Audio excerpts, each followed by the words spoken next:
need to mix together precisely 1 cup of sugar with 1/2 cup of softened butter. Got it. 1 cup of sugar, 1/2 cup of butter. Oh, hi there. I'm in a baking class over the internet. What was that, Graham? Oh, nothing. I'm doing a thing.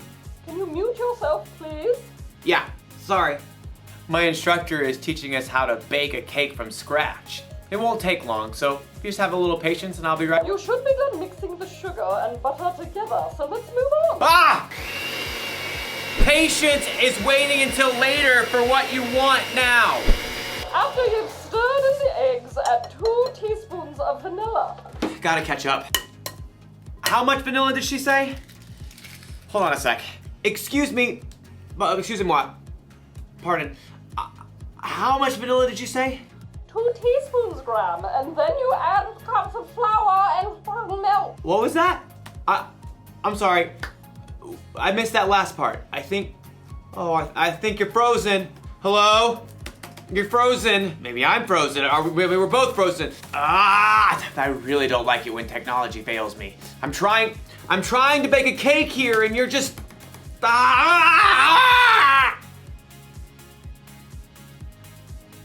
And I have to wait until it unfreezes before I can make my cake. You know, sometimes we have to wait for things when we really, really don't want to. Just like in today's story. And sometimes, also like in today's story, we don't wait. I am making this cake. How much milk and flour did she say? I don't know. We'll see you soon. Oh! Yeah. Yeah.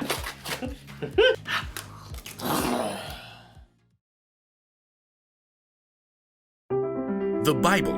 It's 66 books of history, stories, letters, and poetry that fit together to form God's one big story.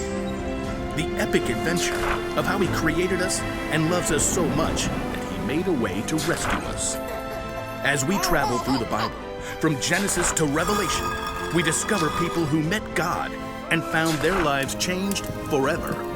Now, for an amazing story inspired by the book of Genesis, chapter 25, verses 24 through 34. When Abraham's son Isaac grew up, he married a girl named Rebekah. But it didn't seem as though they'd be able to have children. Please, God, give us children. But God answered Isaac's prayers, and Rebekah became pregnant with twins. Isaac, I'm pretty sure they're having a wrestling match in here. Oh, definitely boys. Rebekah asked God about the struggle she could feel. He told her, 2 nations are in your body.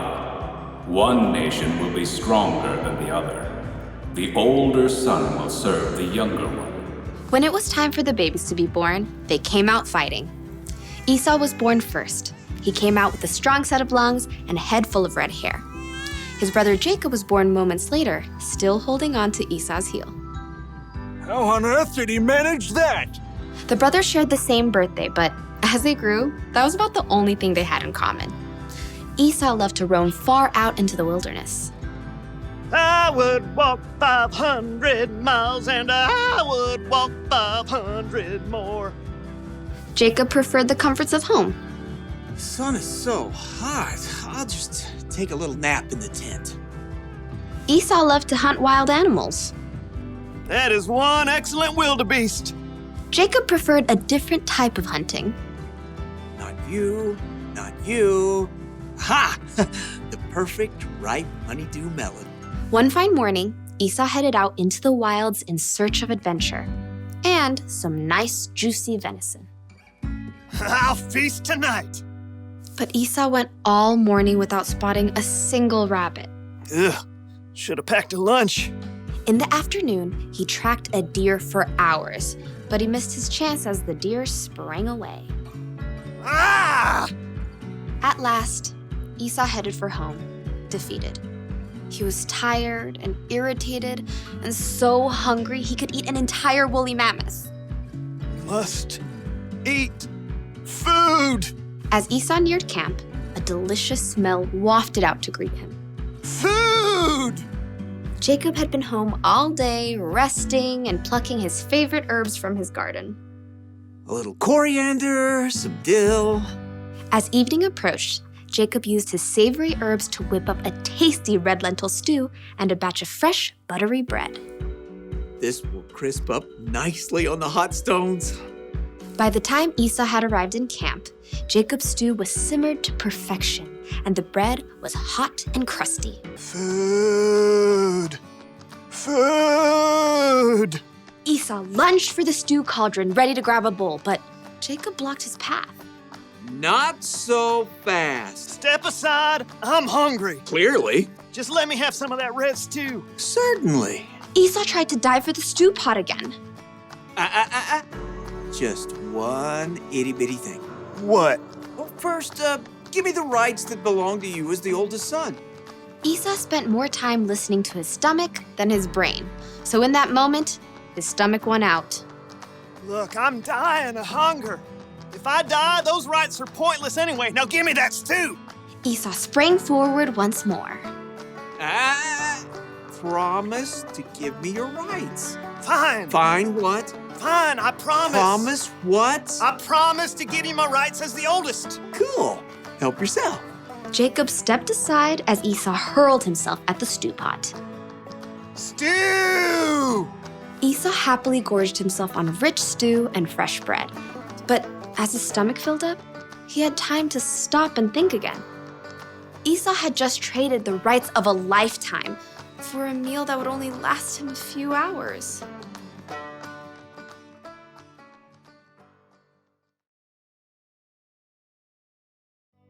Let me give you a little advice. Don't bake angry.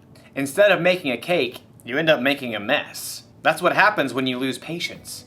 You make choices you normally wouldn't make and it ends up costing you. Losing patience ended up costing Esau his birthright. His brother Jacob ended up being in the family line of Jesus, so who knows what all Esau missed out on by being impatient. When we don't learn to have patience, we get frustrated easier. With ourselves, with others, with technology. There's really nothing good that can come from being impatient. So think about that when you're waiting for your turn on a video game, or when you're waiting to say something while someone else is talking, or when you're waiting for the internet to hurry up and start working again. Having patience is better than losing it. Slow down. Or you could hurt yourself or someone else. Or you could end up covered in cake batter. Here's the one thing to remember today. If you don't wait, it could cost you. If you need help waiting, ask someone you trust to come alongside you and see... Are you there? Oh. You're not frozen anymore. I lost you there for a minute. Technical difficulties. I see. How's your cake? I think I'm gonna need another lesson. Very well. Same time next week? Sure, I can wait. I may have the place cleaned up by then. Pardon? Nothing, it's a thing. I'll see you next time. So, how much flour was I supposed to use? 2 cups. How much did you use? All of it? No, that was wrong. Okay.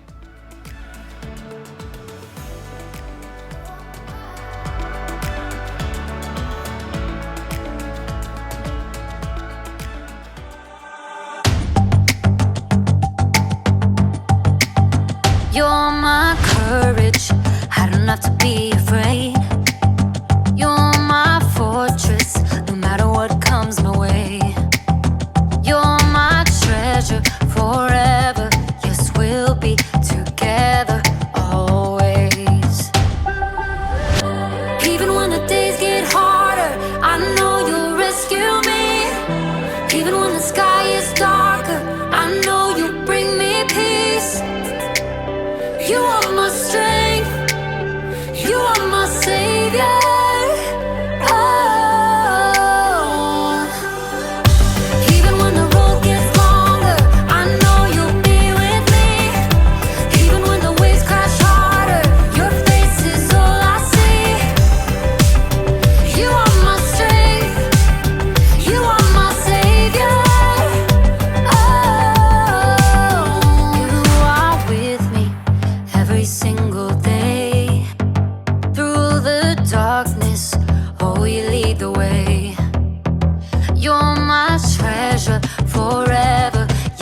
rescue me.